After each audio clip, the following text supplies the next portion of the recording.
Buenas tardes. Voy a empezar por presentarles a un paisano suyo, se llama Alejandro Morán, y él cuando estaba haciendo mi investigación doctoral me contó un chiste que iba así, decía: una vez un hombre que se va a morir, se le da la oportunidad de visitar el infierno, el paraíso, para que decida en dónde quiere pasar la eternidad. Entonces primero Virgilio lo lleva al paraíso y lo que ve es que es pura gente que está trabajando, la gente se levanta temprano, duerme temprano, entonces dice: ay, qué aburrido. Y después lo llevan al infierno y cuando llega ahí, eh, ya hay fiesta, hay música, prueba del mejor vino, hacen un banquete en su honor, y dice: yay. Y entonces dice, se regresa con su idea hecha a su casa y llega la hora y entonces un angelito llega y le dice: ¿y en dónde quieres pasar la eternidad? Dice: ya sé, me voy para el infierno. Y entonces lo llevan al infierno y ahí justo cuando entra llegan unos demonios, lo amarran, lo sujetan a un tronco, empiezan a cortarlo, a torturarlo, a quemarlo. Dice: ¡hey! Momento, pero ¿en dónde está el banquete? ¿Dónde está el vino? Y entonces un demonio le responde: no hay que confundir turismo con migración. Y entonces a mí me gustaba mucho ese chiste porque me recordó un poco los motivos que me llevaron a estudiar lo que estudié en el doctorado, por qué emprendí esta investigación. Les voy a contar una anécdota. En el año 2007 mi madre me estaba visitando y cuando regresó a Canadá en el avión había una pareja y su hija, y entonces se hicieron amigos con mi mamá y le dijeron que se iban a Montreal porque en México no había oportunidades y que en Canadá pues a lo mejor les iba mejor porque era gente trabajadora. Entonces pasaron los meses, estaban en Canadá y ellos tenían, en ese entonces no había visa para turistas, entonces se quedaban ahí como turistas y después de unos meses pues tenían que cambiar su situación y entonces no encontraban trabajo, no podían tener acceso a la visa de trabajo y lo que terminó pasando es que solicitaron el estatuto de refugiado y entonces alegaron que por la inseguridad en la Ciudad de México su vida corría peligro. El gobierno no creyó esto y entonces después de un año, creo, si mi memoria no me falla, tuvieron que regresar para evitar la deportación. Yo después los conocí personalmente y empecé a hablar con ellos y todavía me hablaban de cómo veían a Canadá y lo veían como un lugar tranquilo, pacífico, a pesar de que habían vivido por etapas de pobreza tremenda. Tuvieron que buscar en la basura para tener muebles, pero aún así seguían con esa imagen de que Canadá era un país tranquilo, abundante, en donde no existía la pobreza.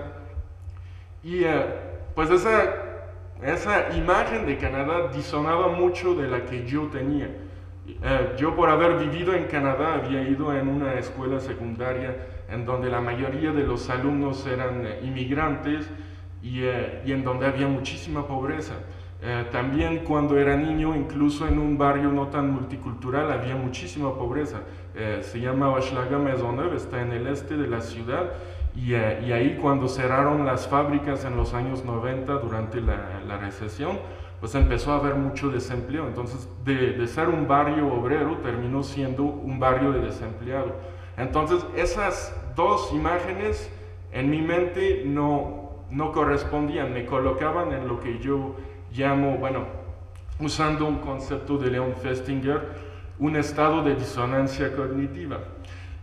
Llegué a la conclusión de que había que trabajar esa imagen que ellos tenían de Canadá como un estereotipo. Y lo interesante de los estereotipos es que es un concepto que fue inventado por Walter Lippmann. Y Walter Lippmann es también uno de los intelectuales, es un periodista, era un periodista que en los años que trabajó en la Comisión on Public Information, que era la Comisión Krill, que armó las grandes campañas de propaganda para convencer a la opinión pública de Estados Unidos de intervenir en la Primera Guerra Mundial.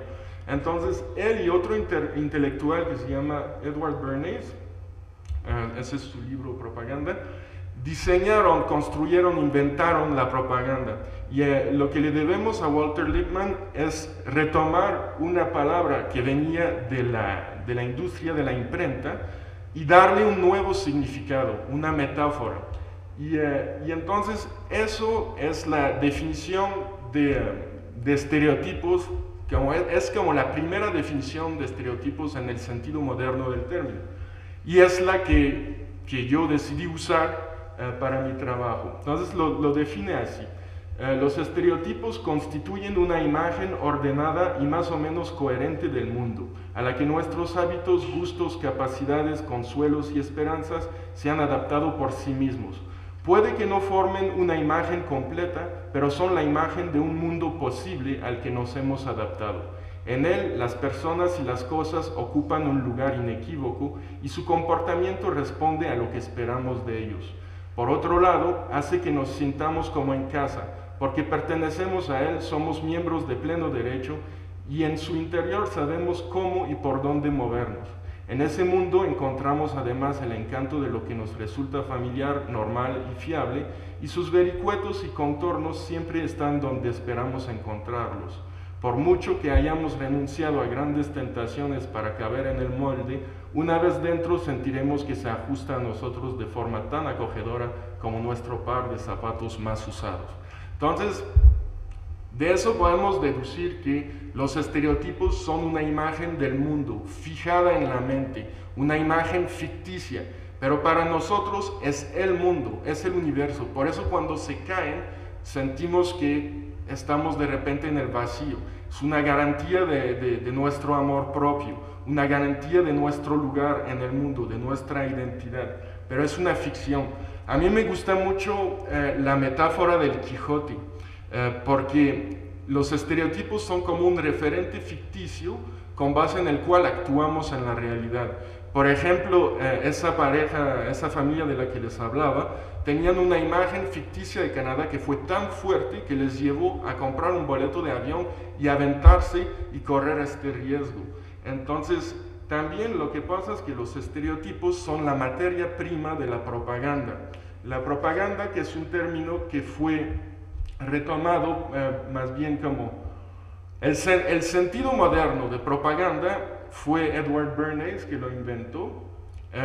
Después, con los años, la idea de propaganda, los propagandistas mismos fueron cambiando el término y las llamaron relaciones públicas. Entonces ahora ya no son propagandistas, sino consejeros en relaciones públicas. Y en el transcurso de mi investigación estuve buscando, pero ¿dónde encontramos ese estereotipo? ¿Dónde encontramos esa imagen que ellos tienen de Canadá? Y encontré varios relatos en el sitio internet del Ministerio de Migración canadiense, 38 relatos, y se llamaban historias de éxito. Y todos empezaban con un personaje que tenía una vida ya sea mediocre o la sufría o era horrendo, o sea, lo cierto es que estaba mal en su país de origen y llegaba a Canadá y con muchos esfuerzos, pero siempre había un desenlace feliz, que me recuerda también a una frase de George Orwell que dice que le preocupaba mucho la cantidad de historias con finales felices que hemos leído, porque así creemos irremediablemente que el bien triunfa siempre. Entonces, y también aquí quiero mostrar la relación entre propaganda y estereotipos. Irremediablemente la propaganda busca crear esas imágenes. Entonces, Edward Bernays lo dice así: el consejero en relaciones públicas a veces usa los estereotipos corrientes, a veces los combate y a veces crea unos nuevos. Entonces ahí vemos que es el terreno, la materia prima de la propaganda. Y Walter Lippmann dice, pero ¿qué es la propaganda más que el esfuerzo por alterar la imagen? También él se refiere muy a menudo como un sinónimo de estereotipo a imagen mental. Entonces, a la imagen ante la que los individuos reaccionan con el fin de reemplazar un modelo social por otro. Entonces, al leer esos 38 relatos de éxito, estuve preguntándome, pero ¿de dónde surge esto? ¿Cómo se construyó? Y entonces, para entenderlo hay que entender que Canadá en los años 70 desarrolló un concepto que se llama el multiculturalismo. Y ese concepto surgió de manera apresurada en 1971, para resolver una crisis que el partido en el poder en ese entonces, el Partido Liberal del padre del primer ministro actual, Pierre-Elliott Trudeau, se enfrentaba a varias crisis. Él había llegado como para encarnar todos los nuevos ideales liberales, pero también esos nuevos ideales progresistas que estaban emergiendo en Canadá, porque antes de los años 60 Canadá era un país muy conservador, y en Quebec más que en el resto de Canadá. Y a partir de los años 60 Quebec agarra un vuelo progresista que es casi inexplicable, y el resto de Canadá también está viendo lo que pasa en Quebec, está viendo lo que pasa en Estados Unidos, y buscan también cómo colocarse en el mundo. Hay que decir también que Canadá es una nación muy reciente, tuvo su bandera en 1967. La última provincia en juntarse a la Confederación fue en 1949, Terra Nova. Antes de los años 50-60 no se celebraba la fiesta de Canadá el 1 de julio. Entonces, en los años 70 se desarrolla esa idea del multiculturalismo, que se inspira mucho en los ideales humanitarios, pero que también queda muy vago, no se define bien.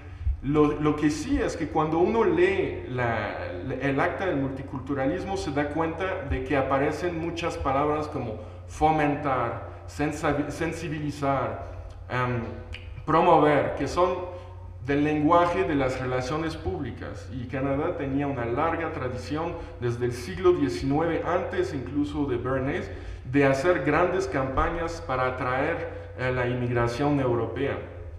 Entonces, en los años 70 ya, junto con toda esta experiencia, se arma la política del multiculturalismo. En los años 80 están las ideas de Milton Friedman en el aire. Canadá está a punto de firmar un tratado de libre comercio. También está Reagan, Thatcher. Y entonces eso influye también y vuelve a llenar un poco el concepto del multiculturalismo, que ya no es tanto el aspecto magnánimo y acogedor y humanitario de Canadá lo que importa, sino es el multiculturalismo tiene que ser una ventaja competitiva en un mercado globalizado. Entonces se empieza a crear el estereotipo del inmigrante ideal, que va a ser alguien joven, alguien que habla francés o inglés, alguien que no va a pedir los servicios del Estado, como los servicios de salud, por eso joven. Alguien que va a producir y a contribuir mucho y que va a pedir mucho menos a cambio. Y en los años 90, en los años 2000, se enfrentan los inmigrantes que llegan a Canadá con un problema. Los índices de pobreza son muy altos, a pesar de que son altamente calificados, por ejemplo.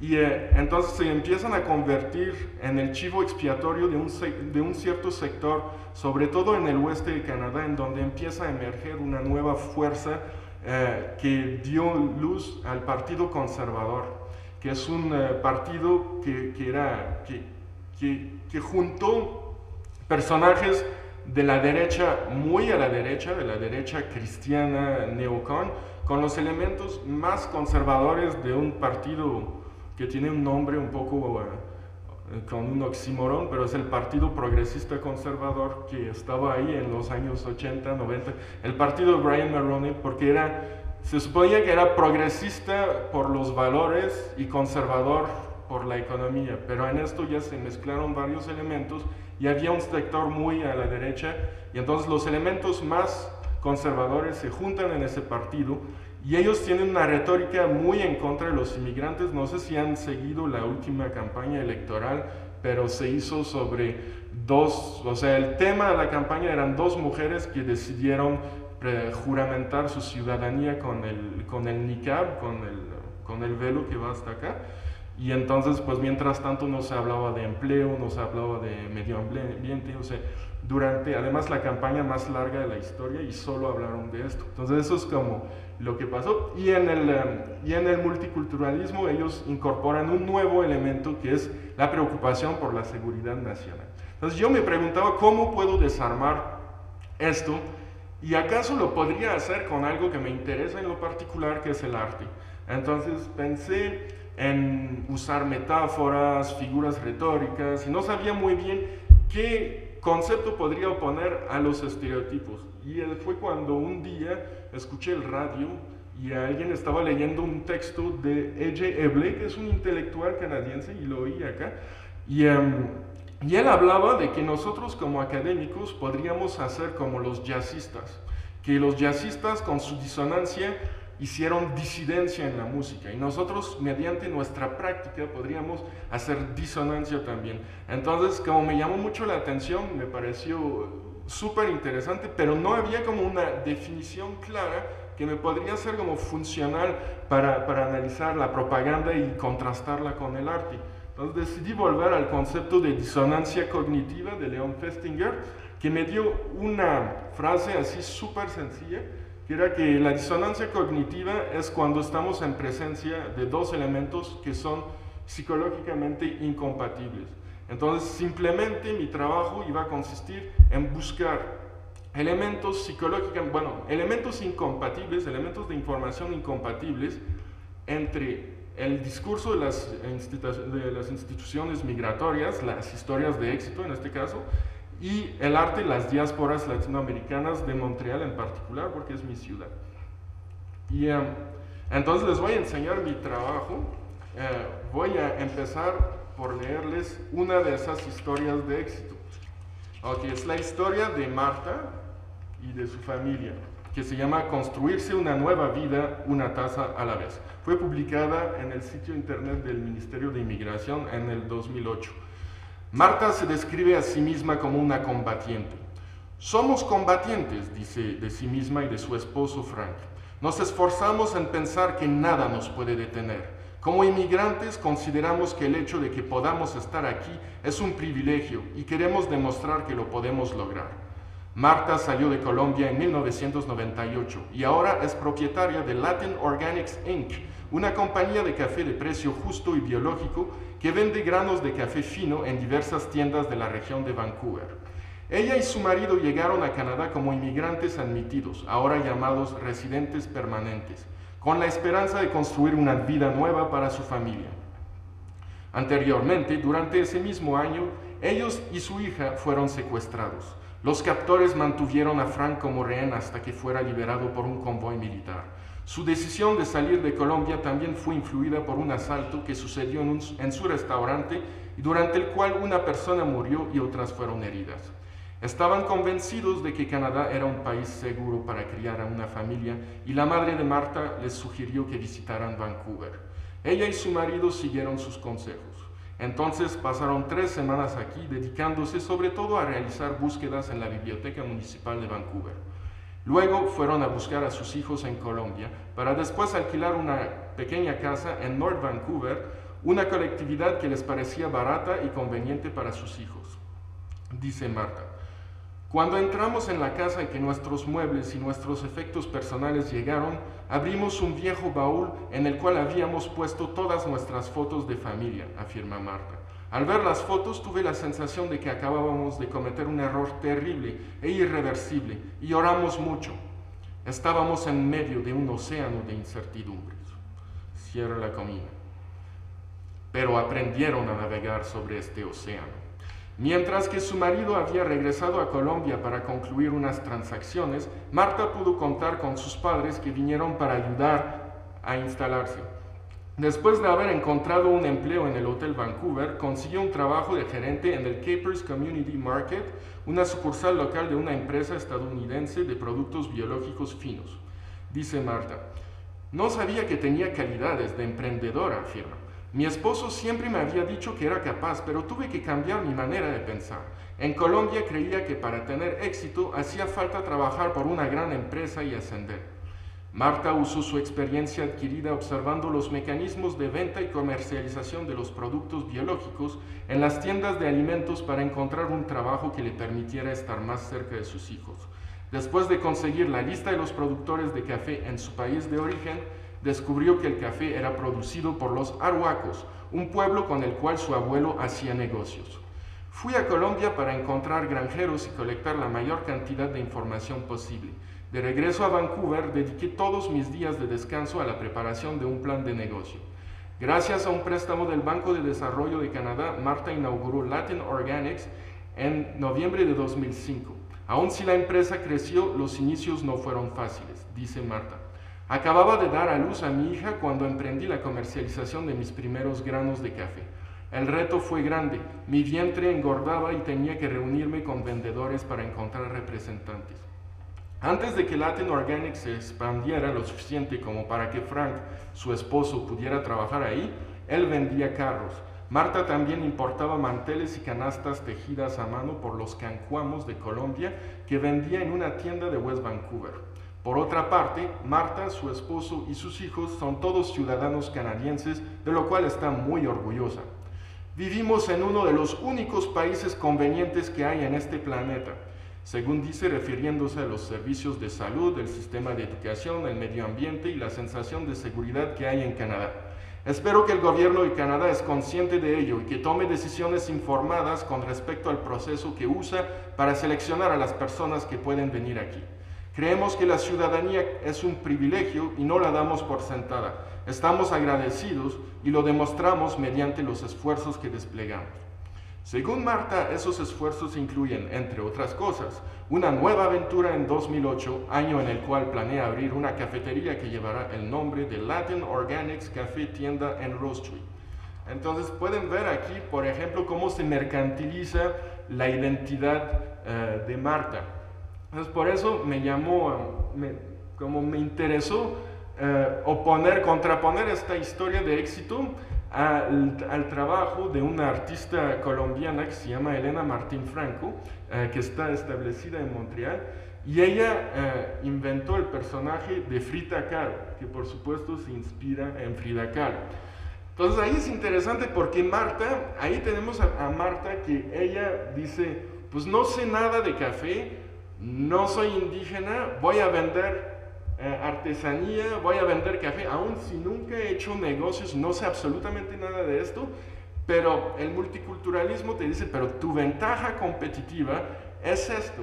O sea, vende artesanía, vende café, seguramente el vecino va a decir, yo compro café con la colombiana, por eso es mejor, aun si ella nunca había pensado en hacer este negocio antes. Entonces lo que le pasó a Elena Martín Franco fue un poco similar, le dijeron, está bonito lo que pintas, se parece a Frida Kahlo. Y entonces ella decía, pero es que yo no conozco ni, o sea, ella no me influye, o sea, le tengo mucho respeto y todo eso, pero mi trabajo no tiene nada que ver con Frida Kahlo. Y entonces se repitió y se repitió y se repitió esa anécdota. Y entonces ahí es lo que me dijo bueno, eso es lo que dice en su sitio de internet. Dice, yo escogí el nombre de Frida Kahlo como una declaración, una pista. Como artista, desde que expongo mi trabajo en Montreal, las asociaciones frecuentes que se han hecho con la obra de Frida Kahlo provocaron esta expresión. Frida me tiene frita. Entonces, por eso frita. Y entonces, ¿qué hace Frida Kahlo? Frida Kahlo hace un poco, Frida Kahlo es lo que Jean-Pierre Zárate llama un autoestereotipo, es decir, un estereotipo un heteroestereotipo, es un estereotipo que se asigna al otro. Entonces ella decide retomar este estereotipo de la pintora latinoamericana y lo exacerba y hace una caricatura, pero lo mezcla con otra variante. ¿Y qué hace Frida Kahlo? Es buscar la simetría canadiense. ¿Qué es la simetría canadiense? Es lo que hace que Canadá sea uno de los únicos países convenientes en este planeta. Es todo lo que es la tranquilidad, lo que es como que no hay un pelo que rebase, que todo esté perfecto. Entonces, eso es un concepto que inventó, que desarrolló Elena Martín Franco en el marco de su trabajo con Frida Kahlo. Y surgió cuando ella se hizo un performance en un centro comercial y fue a una peluquería y dijo, quiero sentirme más canadiense, háganme un corte de pelo canadiense. Y entonces cuenta su experiencia así, dice, en el salón le dije, quiero lucir más canadiense. Una vez que ya me senté y ella empezó a arreglar, buscar sus tijeras y todo, yo me pregunté si ella sabía lo que iba a hacer. Ella me dijo, la tendencia es la simetría.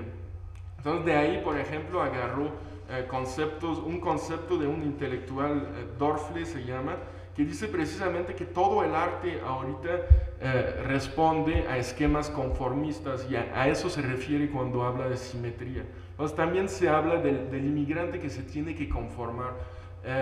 En el fondo Marta es la inmigrante que se conforma y Elena Martín Franco se burla un poco de esta imagen del inmigrante, al grado en que construye un personaje que me hace pensar un poco en como en algo quijotesco, como si Frida Kahlo hubiera sido una colombiana que lee la historia de Marta en Colombia y dice voy a hacer exactamente como ella y así las cosas me van a salir. Y entonces yo, en lugar de ser combatiente, voy a ser atleta. Y eso es lo que pasa con el personaje de Frida Kahlo. Es que es un híbrido entre Frida Kahlo y la atleta canadiense, con todos los símbolos nacionales. ¿Y por qué la atleta? Porque el inmigrante tiene que responder a exigencias muy fuertes. Y ella lo describe así. Dice, el inmigrante tiene que ser excelente, tiene que pasar unos exámenes para ser aceptado. Entonces está todo el tiempo en una carrera consigo mismo y al mismo tiempo con sus compatriotas o con la sociedad que lo acoge. Una carrera permanente para aprender el idioma, para validar sus estudios, para adaptarse, para integrarse, porque todos los discursos dicen nosotros les ofrecemos todo para que se integren. Pero eso se queda en el discurso. Si uno va a ver la realidad de la gente cuando llega, es muy difícil. Entonces, lo que me parece interesante es que ella agarra este personaje ficticio y el mismo medio que ella usa, que es el performance, hace que esta ficción la ponga a prueba en la realidad. Es como Marta cuenta su relato, pero no vemos si opera realmente en la realidad, ¿no? Pero se supone que no es ficticio, se supone que todo está basado en hechos reales. Aún así sigue siendo una construcción, un relato, sigue siendo una ficción. Entonces lo que hace Elena Martín Franco con Frida Kahlo es llegar a la realidad, a la cotidianidad de la gente con un personaje que se asume como ficticio, contrariamente al relato de Marta. Y poco a poco hace que la línea entre la ficción y la realidad se empiece a esfumar. Y ella llama a esta técnica el sfumato. Dice, es el concepto de Leonardo da Vinci de hacer que los contornos sean borrosos. Es un poco lo que ocurre con la identidad que se está construyendo y transformando y ese deseo de integración con el entorno. Y para mí, a nivel de performance y de acción, es una manera de trabajar de nuevo la pintura, pero ya no en lienzo, sino que con el mismo cuerpo y a partir de la imagen. Y bueno, a través de todas sus desventuras, de hecho le va muy mal. En un performance la corren de un centro comercial, o sea, choca con la realidad y no pasa lo que le pasa a Marta. O sea, eso de que logra construir su compañía, su empresa y todo eso, no le pasa. Más bien lo que le pasa es que la corren de un centro comercial, la gente la ve feo, sale, se ve como un extraterrestre ahí, ¿quién es esa persona? Menos en un lugar particular, que eso es como bastante interesante. Se va a Côte-des-Neiges, que es el barrio más multicultural, más multiétnico de la ciudad de Montreal. Ahí hay una escuela secundaria, la más multicultural de la isla de Montreal, en donde se hablan más de 400 idiomas. Se va a un centro comercial ahí y empieza a hacer lo mismo, a hacer el performance con su personaje y le pide a la gente que le dé un nombre.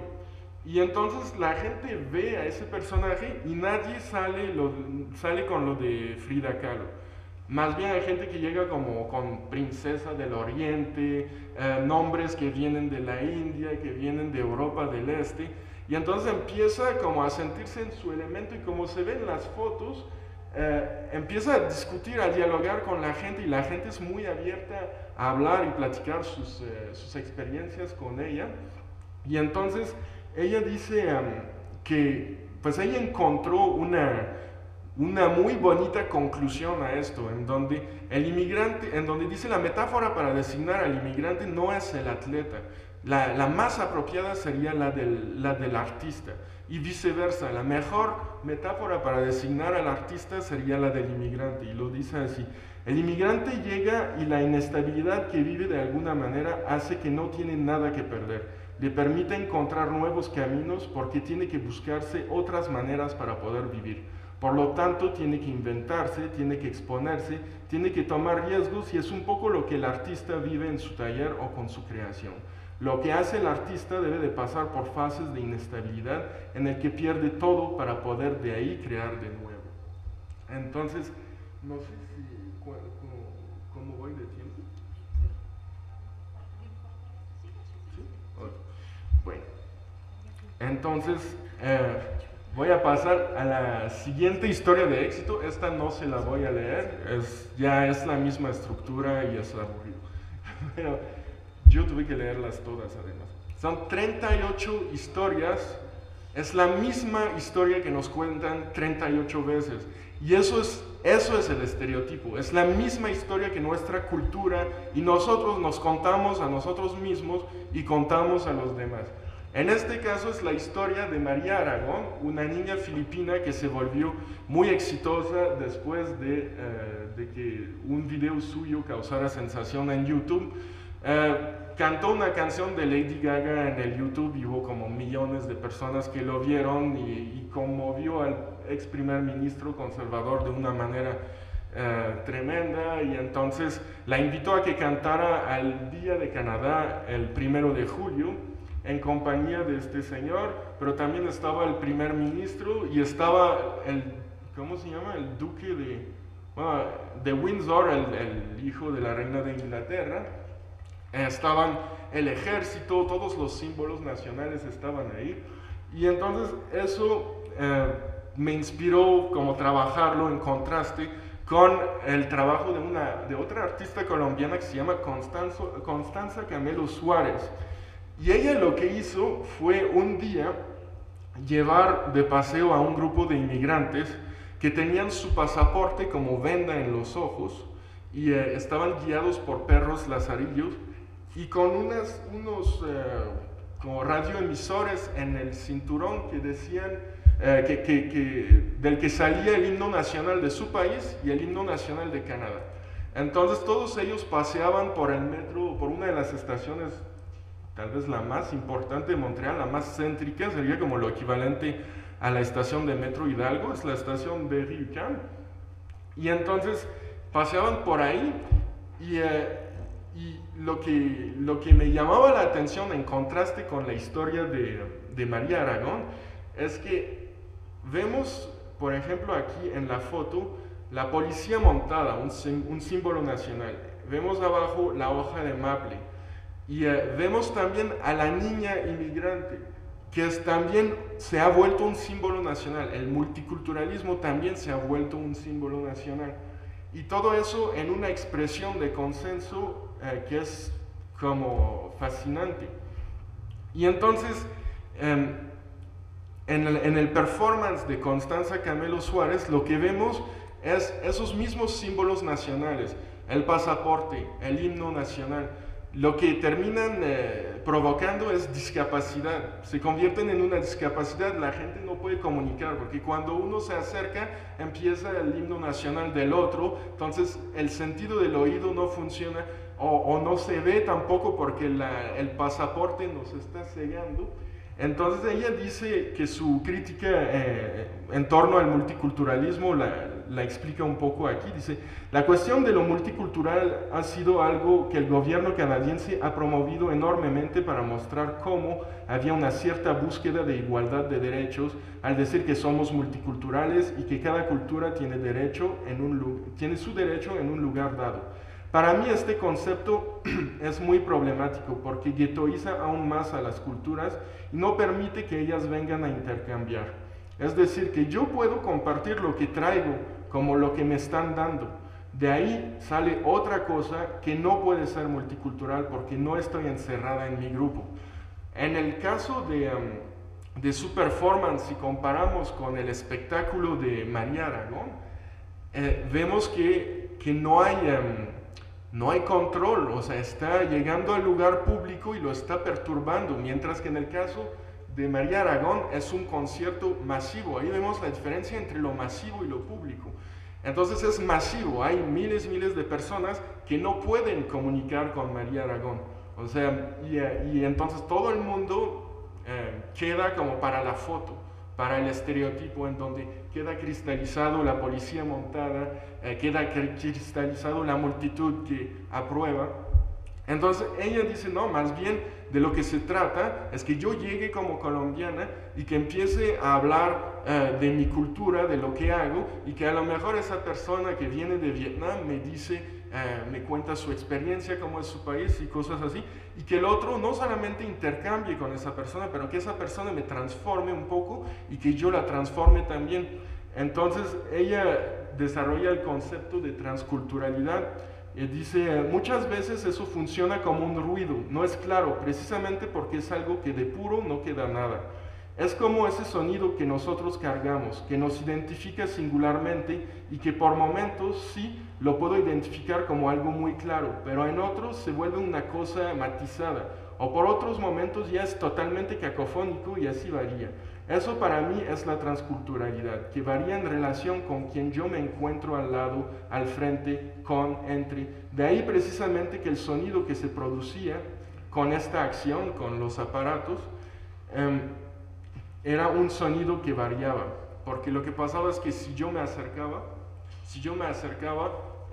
a alguien que tenía otro himno nacional, alguno de los dos himnos iba a ganar. Entonces,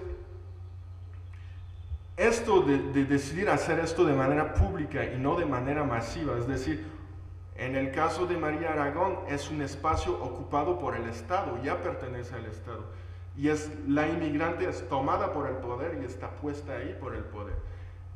Hacerlo como ella lo hizo, como Constanza Camelo Suárez lo hizo, genera lo que ella llama accidentes situacionales. Y ella los define de esta manera. Estos accidentes situacionales yo los busco. Es crear una imagen que tenga una poesía, que al mismo tiempo pueda ser visualmente fuerte y expresar muchas otras cosas más, no solamente la situación que estamos criticando o de la cual partimos, pero que pueda incluso expresar la poesía de esa crueldad, de esa devastación, de la violencia. Que también se pueda traducir todo eso y al mismo tiempo crear un efecto real en la sociedad. Eso es lo que busco en mis acciones. Y entonces, al ocupar este espacio y al generar esos accidentes situacionales, surgen nuevas ideas, por ejemplo, con el público que ella encuentra. Y hay uno que cuenta en una entrevista que le hizo Elena Martín Franco, que fue el encuentro con una mujer vietnamita que le dijo, después de ver contraer o dilatar el universo de esa obra, dijo, es que ¿sabes qué? Entiendo esa obra. Yo me sentí igual cuando llegué, me sentí discapacitada, pero yo me sentía discapacitada por el idioma, no podía comunicar. Y ahí me parece muy bonito, muy interesante esa parte, porque propone un nuevo modo de convivencia, que es en lugar de ir con una expresión de fuerza, como lo hace el Estado canadiense, parte de la vulnerabilidad, de la discapacidad. Dice, vamos a afirmar y reivindicar nuestra propia vulnerabilidad para empezar un nuevo modo de intercambiar. Entonces, voy a leerles mi conclusión, porque no quiero quiero acordarme bien, y con eso ya me voy. Quisiera resaltar la importancia de la contribución de las diásporas para la democratización y la construcción de la ciudadanía en el seno mismo de la comunidad en la que se integran. Los performances a los que me acabo de referir no están exentos de riesgos, tanto para las artistas como para el público.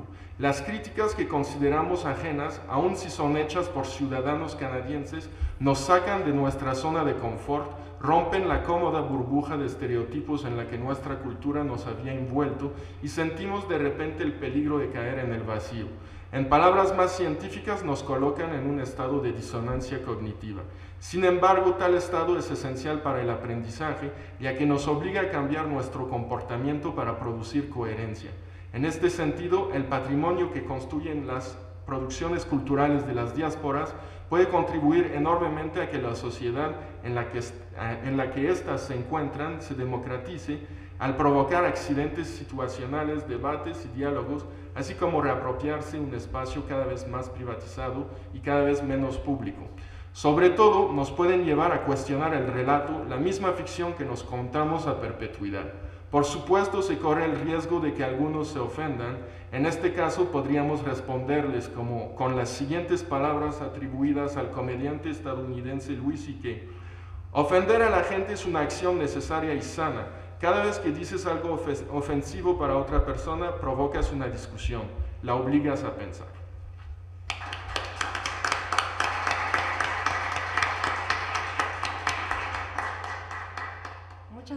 Muchas gracias, Alexandre, por esta